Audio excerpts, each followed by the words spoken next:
Hello, everyone. We're on to story number 5, A Proper Princess. Kermit's waiting patiently, so let's get started.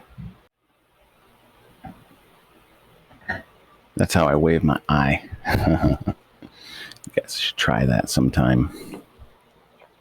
We are on to story number 5 in the 5-minute princess stories.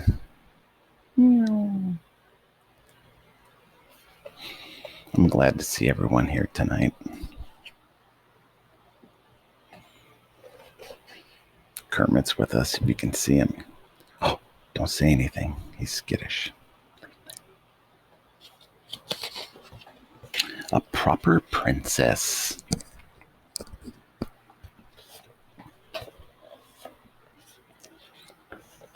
Princess Jasmine felt as though every day was like the one before. Her time was spent inside the palace or out in the royal gardens with her only friend Raja.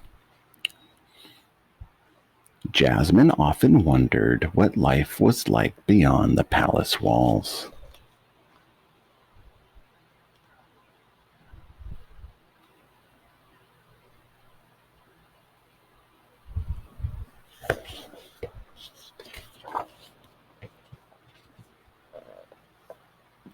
One day, Jasmine saw Jafar take a bunch of envelopes from her father. "Who are those letters from?" she asked.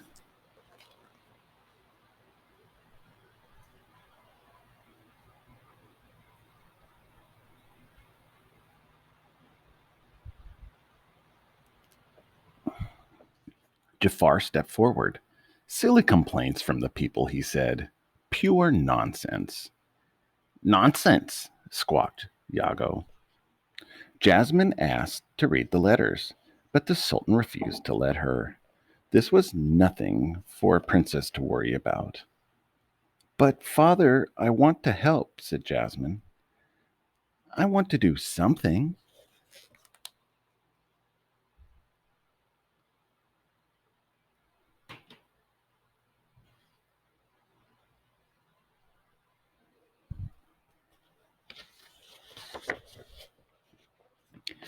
"Your job is to be a proper princess," he said, ushering her out to the garden. "Just enjoy it," he smiled, and he headed back to work. Raja followed Jasmine as she paced. "A proper princess," she repeated. "A proper princess should have responsibilities."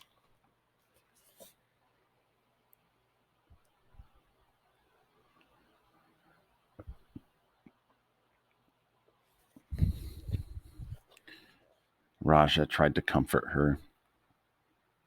He first nuzzled his head against her arm, but that didn't seem to help. Then Raja let out a low growl.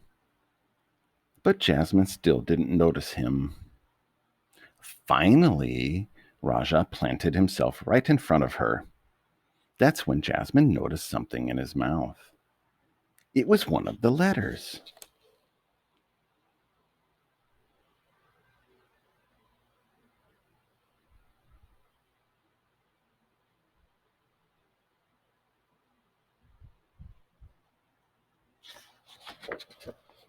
Jasmine hurriedly read it.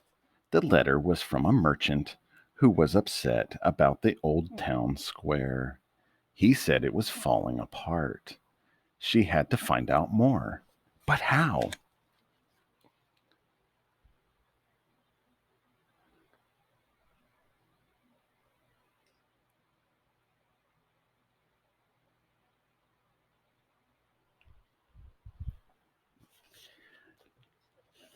Jasmine would have to see over the palace wall. She tried and tried and tried, but it was a very high wall. She walked around, searching for another way. "Raja, I have an idea," she said, unwrapping the long scarf from around her shoulders.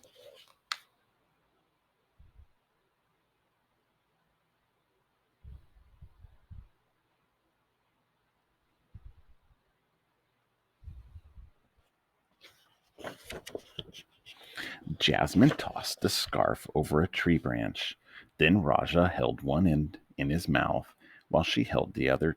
Slowly, Raja pulled, and Jasmine rose up to the branches of the tree. She kept climbing until she could see over the wall.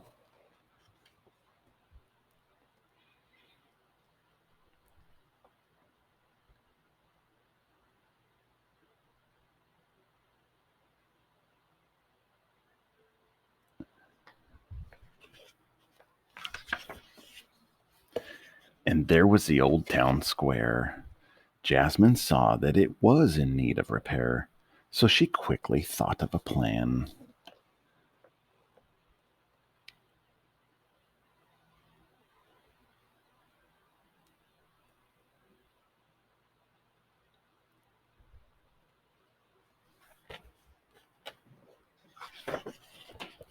Jasmine rushed to tell her father about it, but he interrupted her and became angry when he learned she had climbed a tree. This is not proper behavior, he scolded. Jasmine wouldn't give up. Most of these letters are surely about the square, she said, picking up another from his desk. Father, have you read any of them?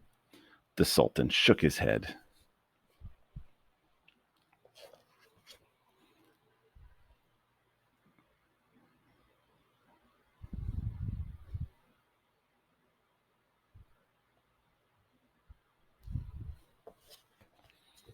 Jasmine described what she had seen and told him about her idea.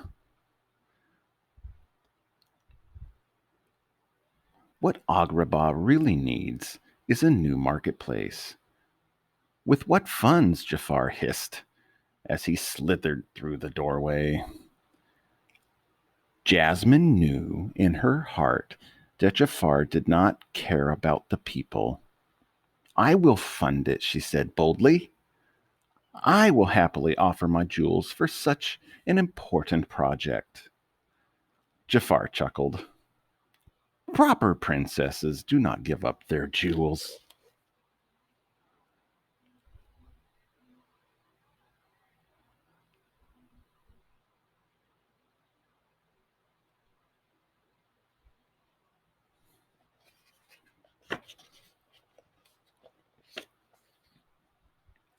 The Sultan quieted Jafar.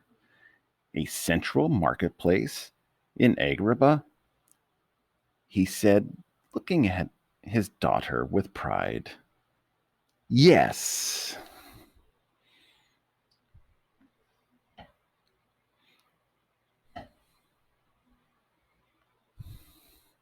From then on, the Sultan gave Jasmine the responsibility of reading the letters. But she also had many thank you letters to read. The merchants were so happy to see their marketplace repaired and now filled with treasures from around the world.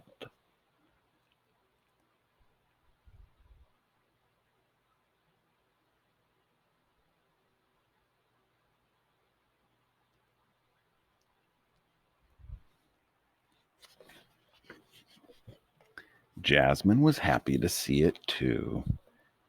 Climbing the tree to watch the marketplace in action always made her feel closer to her people. But most of all, she finally felt like a proper princess. And that concludes our story for tonight as Jasmine overlooks her city. We're moving on to story number 6, The Beauty of Mistakes. And I'll give you an idea of what that's going to look like. That looks exciting. I'm not sure who that is yet because I haven't read it, but we will read it.